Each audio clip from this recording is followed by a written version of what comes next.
The first question is, why are you doing this after 9 years?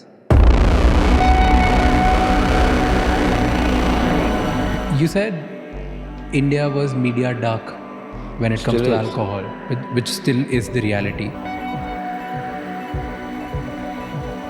Then why did you go out and party like a king on your 60th birthday when we were suffering? चोट कभी अपना personal guarantee देता है क्या?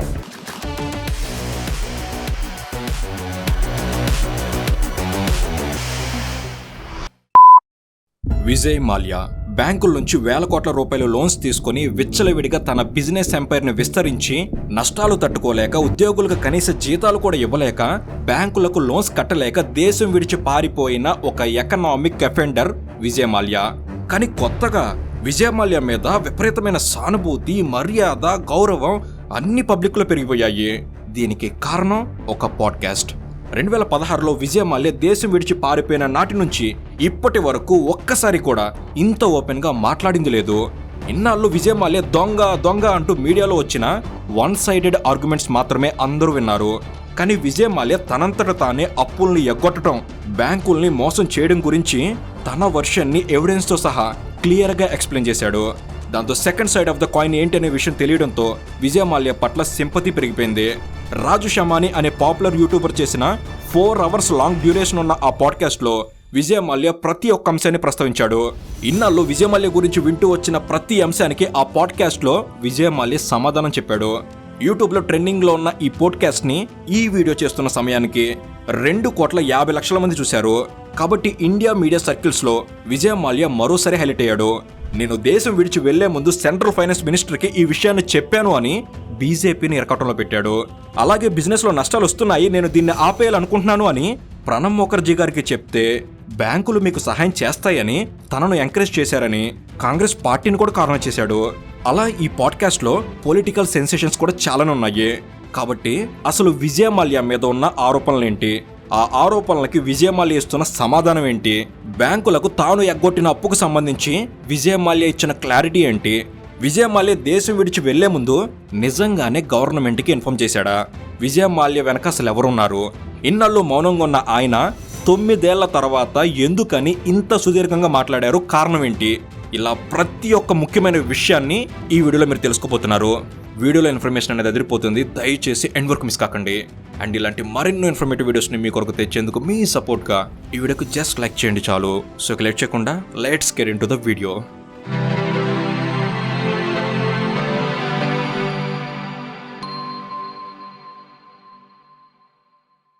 Economic offender Vijay Mallya తనను తాను defend చేసుకుంటూ self డిఫెండర్గా ఎలా మారాడో అర్థం కావాలంటే విజయ్ మాల్యా చేసిన ఎకనామిక్ అఫెండెన్స్ ఏంటో తెలియాలి.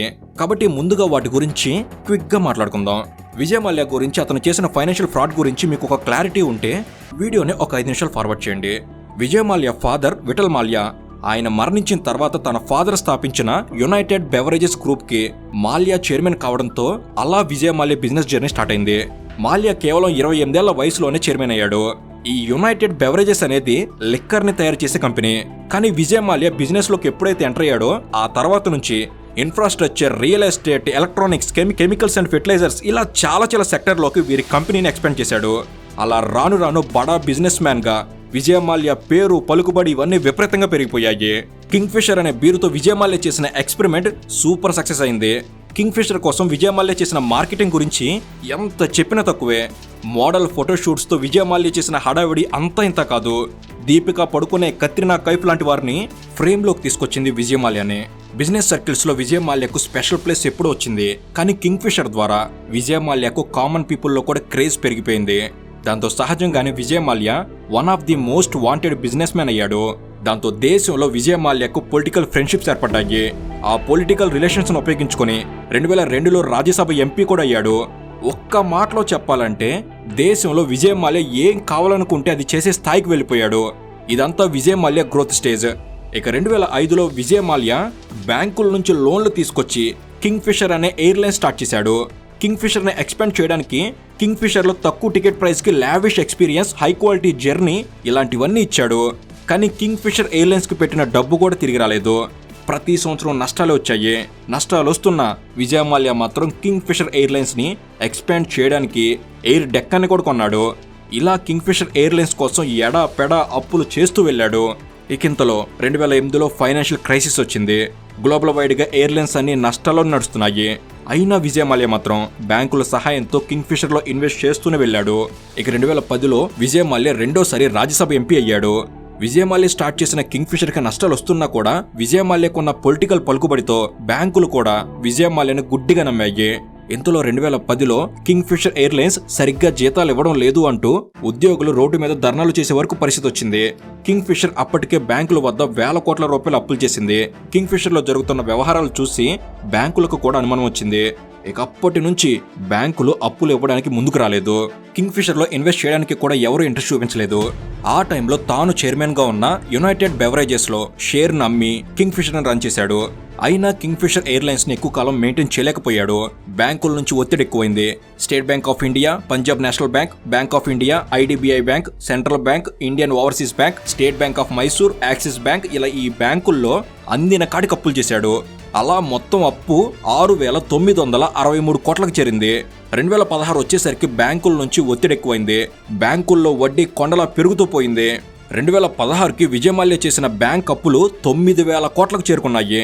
మరోవైపు కింగ్ ఫిషర్ లో జీతాలు ఇవ్వడం లేదు అంటూ ఎంప్లాయీస్ ధర్నాలు చేస్తున్నారు. గవర్నమెంట్ కూడా సహాయం చేసేందుకు ముందుకు రాలేదు. చివరికి ఎయిర్పోర్ట్ లో పార్క్ చేసి ఉన్న విమానాలకి రెంట్ కూడా కట్టలేని పరిస్థితి వచ్చింది. మీడియాలో విజయ్ మాల్యా మీద వరుసగా కథనాలు వస్తూనే ఉన్నాయి. విజయ్ మాల్యా దివాలా తీశాడని అంటూనే ఉన్నారు. పొలిటికల్ బిజినెస్ సర్కిల్లో ఎవరూ సహాయం చేయలేదు. అన్ని దారులు మూసుకుపోవడంతో 2016లో జెనీవా వెళ్తున్నాను అని ఇండియాలో ఫ్లైట్ ఎక్కిన విజయ్ మాల్యా లండన్ లో ల్యాండ్ అయ్యాడు. విజయ్ మాల్యా లండన్ వెళ్ళిపోయిన తర్వాత 6 రోజులకి కర్ణాటక హైకోర్టులో state bank of India Vijay Mallya 6,000 కోట్ల లోన్ తీసుకుని ఒక్క పైసా కూడా కట్టలేదు, ఇప్పుడు ఆ 6,000 కోట్లకు వడ్డీతో సహా 9,000 కోట్లు అయ్యాయి అని కేసు పెట్టింది. SBI పెట్టిన ఆ కేసు అప్పట్లో చాలా పెద్ద సంచలనం. లండన్ వెళ్ళాడు అనుకున్న విజయ్ మాల్యా లండన్ పారిపోయాడు అన్న విషయం అర్థం కావడానికి ఎంతో సమయం పట్టలేదు. అలా లండన్ పారిపోయిన విజయ్ మాల్యా ఇప్పటి వరకు ఇండియాకు తిరిగి రాలేదు. లండన్ నుంచి కోర్టుకి రిప్లై పంపాడు. విజయ్ మాల్యాను లండన్ నుంచి తీసుకురావడానికి ఇండియా ఎన్ని ప్రయత్నాలు చేసినా అవేం సక్సెస్ కాలేదు. అయితే Vijay Mallya very famous business man. ఆయన చేసిన జల్సాల గురించి ఎంత చెప్పినా తక్కువే. ఈ జల్సాలను జనాలు కల్లారో చూశారు. కింగ్ ఫిషర్ ఫోటోషూట్ పేరుతో అమ్మాయిలతో ఎంజాయ్ చేయడం, బర్త్డే పార్టీకి పాప్ సింగర్స్ ని పిలవడం, IPL మ్యాచ్ల సమయంలో గర్ల్ ఫ్రెండ్స్ తో రావడం ఇవన్నీ జనాలు చూశారు. కింగ్ ఫిషర్ యాడ్స్ లో విజయ్ మాల్యానే కనిపించేవాడు. విజయ్ మాల్యా తనను తాను ఒక బ్రాండ్ గా మార్చుకున్నాడు. లైఫ్ అంటే వీడిదిరా అని అనుకునేవారు ఆయన్ని చూసి. వీటి వల్ల విజయ్ మాల్యా ఫేమస్ పర్సన్ గా మారాడు. ఇప్పటికీ మీరు చూసుకుంటే దేశంలో వేల కోట్ల రూపాయల వ్యాపారాలు చేసేవారు 100 మంది ఉంటారు. వారెవరూ లైమ్ లైట్ లోకి రారు. కానీ విజయ్ మాల్యా పర్సనల్ గా, పొలిటికల్ గా, సినిమాటిక్ గా ఇలా ఎలా చూసినా విజయ్ మాల్యా క్రేజ్ వేరు. దాంతో విజయ్ మాల్యా బ్యాంకుల్ని ముంచాడు అన్న మ్యాటర్ విపరీతంగా వైరల్ అయింది. పొలిటికల్ గా కూడా విజయ్ మాల్యా పారిపోతుంటే అప్పట్లో అధికారంలో ఉన్న BJP ఏం చేస్తుంది అనే విమర్శలు వచ్చాయి. అసలు ఆయనకు అప్పులు పుట్టిందే మీ పాలన సమయంలో అంటూ కాంగ్రెస్ ను కూడా విమర్శించారు. ఇలాంటి ఆర్థిక నేరస్తుని రాజ్యసభలో ఎలా కూర్చోబెట్టారనే విమర్శలు కూడా వచ్చాయి. ఇలా విజయ్ మాల్యా ఇండియాలో పొలిటికల్ సెన్సేషన్ కూడా క్రియేట్ చేశాడు. ఇలా 2016 నుంచి విజయ్ మాల్యా లండన్ లో ఉన్నాడు. కోర్టుకి కేవలం లెటర్స్ ద్వారా రిప్లై ఇచ్చాడు. ఇండియన్ మీడియా విజయ్ మాల్యాను దొంగ అంటూ విపరీతమైన పబ్లిసిటీ చేసింది. విజయ్ మాల్యాను ఇంటర్వ్యూ చేయడం కోసం BBC, CNN లాంటి ఇంటర్నేషనల్ మీడియా ఏజెన్సీలు ప్రయత్నాలు చేశాయి. కానీ విజయ్ మాల్యా మాత్రం మీడియాకు, పబ్లిక్ అపీరెన్స్ కి అవకాశం ఇవ్వకుండా 9 సంవత్సరాల పాటు అజ్ఞాతంలోనే ఉన్నాడు. మరలా ఎన్నాళ్ళకి 9 సంవత్సరాల తర్వాత మొట్టమొదటిసారిగా రాజ్ సెమానీ పాడ్కాస్ట్ తో సోషల్ మీడియాలో విజయ్ మాల్యాస్ వర్షన్ ఆఫ్ ఎక్స్ప్లెనేషన్ ఏంటి అనే విషయాలు పంచుకున్నాడు. ఇప్పటి వరకు చెప్పుకున్నదంతా మనలో కొంతమందికి తెలిసిన అంశాలే. తెలియని వారి కోసం మరోసారి చెప్పాల్సి వచ్చింది. ఎంత క్విక్ గా కంప్లీట్ చేసే ప్రయత్నం చేసినా ఇంతసేపు పట్టింది. ఇక ఇప్పుడు అసలు మ్యాటర్లోకి దిగుదాం. రీసెంట్ పాడ్కాస్ట్ విషయానికి వస్తే విజయ్ మాల్యా మీడియా రిలేటెడ్ విషయాలతో మొదలుపెట్టి personal, business related, sports related, political, spiritual ఇలా చాలా విషయాలు మాట్లాడాడు. అవన్నీ మనకు అవసరం లేదు. కేవలం ఇంపార్టెన్స్ ఉన్న విషయాలను మాత్రమే ఇక్కడ డిస్కస్ చేద్దాం. ఈ పాడ్కాస్ట్ స్టార్టింగ్ లోనే I want to know your side of the story అని రాజు సెమానీ అంటాడు.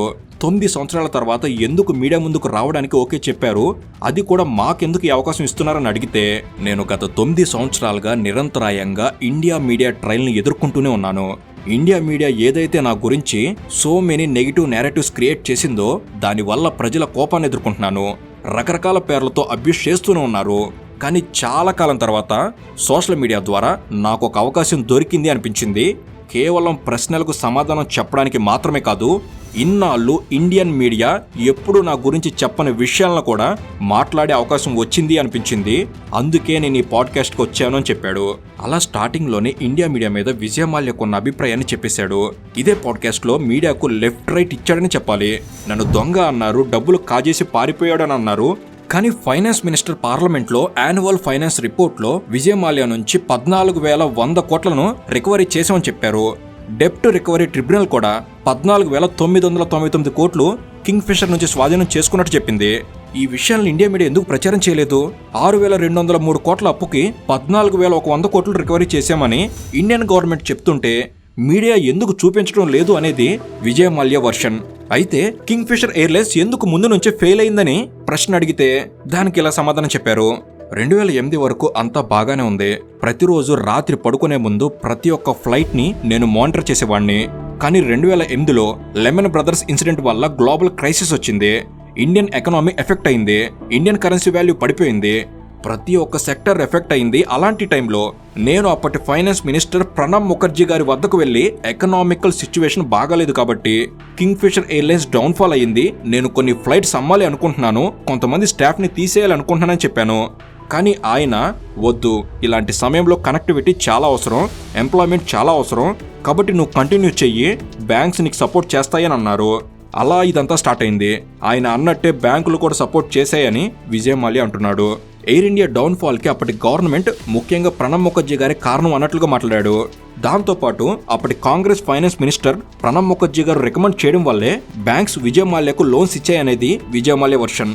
ఇక్కడే విజయ్ మాల్యా ఒక ఇంపార్టెంట్ పాయింట్ మెన్షన్ చేశాడు. అదేంటంటే కింగ్ ఫిషర్ ఎయిర్లైన్స్ కి బ్యాంకుల నుంచి లోన్ తీసుకోవడానికి అవసరమైన అర్హతలు పూర్తిగా లేకపోయినా కూడా బ్యాంకులు లోన్ ఇచ్చాయనే కీలకమైన విషయం మాల్యా చెప్తున్నాడు. అసలు ఆ టైంలో ఎయిర్ డెక్కన్ ని ఎందుకు కొనాలి అనుకున్నారని అడిగితే ఈ ప్రశ్నకు ఇలా సమాధానం ఇచ్చారు. నేను ఎయిర్ డెక్కన్ ని కొనడాన్ని చాలా తప్పుడు నిర్ణయంగా భావిస్తున్నారు, కానీ కాదు. ఆ సమయంలో ఎయిర్ డెక్కన్ ₹1 చీప్గా ఎయిర్ టికెట్స్ అమ్మేది. ఎయిర్ డెక్కన్ అలా చేయడం వల్ల ఎయిర్ డెక్కన్ ఒక్క కంపెనీ మాత్రమే నష్టం కాదు, మొత్తం ఏవియేషన్ ఇండస్ట్రీ అంతా నష్టపోతుంది. మార్కెట్లో చీప్గా టికెట్లు అమ్మే వాళ్ళు ఉన్నప్పుడు జనాలు దానికి అలవాటు పడతారు. అలా అలవాటు పడితే మిగతా వారు కూడా చీప్గా టికెట్స్ అమ్మాలి. అలా చేస్తే ఒక కింగ్ ఫిషర్ ఎయిర్లైన్స్ మాత్రమే కాదు, అందరూ నష్టపోతారు. కాబట్టి ఎయిర్ డెక్కన్ లాంటి కంపెనీని అక్వైర్ చేసుకుంటే ఎయిర్లైన్ ఇండస్ట్రీకి మంచి జరుగుతుందని అలా చేశాం. ఎయిర్ డెక్కన్ అక్వైర్ చేసుకున్న తర్వాత దాన్ని ఎలా ఉపయోగించాలో అలా ఉపయోగించాం అనేది విజయ్ మాల్యా ఆన్సర్. ఇక్కడే విజయ్ మాల్యా చెప్తున్న మరో ఇంట్రెస్టింగ్ ఆన్సర్ ఏంటంటే కింగ్ ఫిషర్ ఎయిర్లైన్స్ కోసం ఎస్బీఐ నుంచి ₹1 కూడా లోన్ తీసుకోలేదు. ఎస్బీఐ ఎయిర్ డెక్కన్కు లోన్ ఇచ్చింది. ఎప్పుడైతే ఎయిర్ డెక్కన్ని కింగ్ ఫిషర్ అక్వైర్ చేసుకుందో అప్పుడే ఎస్బీఐ కింగ్ ఫిషర్కి లెజెండర్గా మారింది అనేది విజయ్ మాల్యా ఆన్సర్. ప్రతిసారి విజయ్ మాల్యా బ్యాంకుల నుంచి అప్పులు చేశాడు అని అంటున్నారు. నేను ₹1 కూడా బ్యాంకుల నుంచి తీసుకోలేదు. కింగ్ ఫిషర్ ఎయిర్లైన్స్ మాత్రమే బ్యాంకుల నుంచి అప్పు చేసింది. విజయ్ మాల్యా అనేవాడు ఒక గ్యారంటర్ మాత్రమే. కింగ్ ఫిషర్ కి విజయ్ మాల్యాకి చాలా తేడా ఉంది, అది తెలుసుకోండి. కింగ్ ఫిషర్ ని కాపాడడం కోసం యునైటెడ్ బెవరేజెస్ నుంచి 3,000 కోట్లు నా సొంత డబ్బు ఖర్చు పెట్టాను. కింగ్ ఫిషర్ ఎయిర్లైన్స్ కి బ్యాడ్ టైం స్టార్ట్ అయినప్పుడు నేను ప్రైమ్ మినిస్టర్ కి లెటర్స్ రాశాను. ఇంటర్నేషనల్ గా ఆయిల్ ప్రైస్ పెరిగింది కాబట్టి గవర్నమెంట్ నుంచి సహాయం చేయాలని అడిగాం, కానీ గవర్నమెంట్ నా లెటర్స్ ని పట్టించుకోలేదు. పరిస్థితి చేయి దాటిపోతుంది అన్న సమయంలో కింగ్ ఫిషర్ ఎయిర్లైన్స్ నమ్మివేయడానికి ఫారిన్ ఇన్వెస్టర్స్ తో కూడా మాట్లాడాను. Etihad Airways CEO James Hogan Kingfisher ని కొనడానికి ముందుకొచ్చాడు, కానీ గవర్నమెంట్ నుంచి పర్మిషన్ రాలేదు. 2012 అక్టోబర్లో కింగ్ ఫిషర్ ఎయిర్లైన్స్ కొలాప్స్ అయిన తర్వాత 6 నెలలకి ఇదే జేమ్స్ హోగెన్ జెట్ ఎయిర్వేస్ ను కొనడానికి గవర్నమెంట్ పర్మిషన్ ఇచ్చింది అని సమాధానం ఇచ్చారు. ఇక నెక్స్ట్ గా కింగ్ ఫిషర్ ఎయిర్లైన్స్ లో పనిచేసే ఇంటర్నేషనల్ స్టాఫ్ కి శాలరీస్ ఇచ్చారు, కానీ ఇండియన్ స్టాఫ్ కి ఎందుకు ఇవ్వలేదని అడిగితే ఇంగ్లాండ్ లో టికెట్ సేల్స్ ద్వారా వచ్చిన డబ్బులతో ఇంటర్నేషనల్ స్టాఫ్ కి శాలరీస్ ఇచ్చాం, కానీ ఇండియాలో కర్ణాటక హైకోర్టు ₹260 కోట్ల ఉన్న కింగ్ ఫిషర్ బ్యాంక్ అకౌంట్లను ఫ్రీజ్ చేసింది. దయచేసి ఎంప్లాయీస్ కి శాలరీస్ ఇవ్వనివ్వండి అని కోరినా కూడా కోర్టు నో చెప్పింది. ఎందుకంటే బ్యాంకులు ఒప్పుకోలేదు. కంపెనీ డిఫాల్ట్ అయింది. ఆ కంపెనీ బ్యాంక్ అకౌంట్లో ఉన్న డబ్బు మాకే చెందుతుందని బ్యాంకులు అడ్డుపడ్డాయి. కాబట్టి కింగ్ ఫిషర్ ఎయిర్లైన్స్ స్టాఫ్ కి శాలరీస్ ఇవ్వలేకపోయామనేది విజయ్ మాల్యా చెప్తున్న సమాధానం. విల్ఫుల్ డిఫాల్టర్, తెలుగులో చెప్పాలంటే ఉద్దేశపూర్వక ఎగవేతదారుడు. ప్రతి ఒక్కరూ నన్ను విల్ఫుల్ డిఫాల్టర్ అని అంటున్నారు. డబ్బు ఉండి కూడా ఇవ్వకపోతే విల్ఫుల్ డిఫాల్టర్ అని అవుతాను. నా వద్ద డబ్బు లేదు, బ్యాంకుల నుంచి తీసుకున్న లోన్ అమౌంట్ అంతా నేనే ఎంజాయ్ చేశాను అంటున్నారు. లోన్ అమౌంట్ని నేను ఎంజాయ్ చేస్తే 2005 నుంచి 2012 వరకు కింగ్ ఫిషర్ ఎయిర్లైన్స్ ఎలా పనిచేసింది? ఎన్నోసార్లు నేను ఎస్బీఐ చైర్మన్ని కలిసి సెటిల్మెంట్ చేసుకుందామని అడిగాను, కానీ ఎస్బీఐ సెటిల్మెంట్కి ఒప్పుకోలేదు.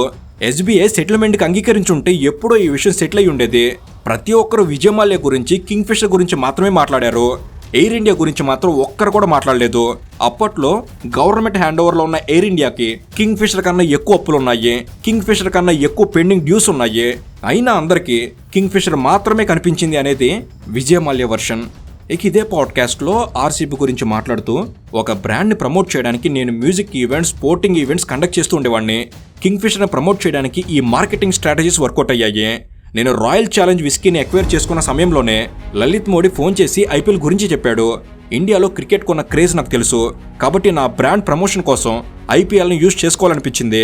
కింగ్ ఫిషర్ కోసం ఒక టీం, రాయల్ ఛాలెంజర్స్ కోసం ఒక టీం, ఇలా 2 టీమ్స్ కొనాలని ప్రయత్నం చేశాం. కానీ లలిత్ మోడీ ఒప్పుకోలేదు.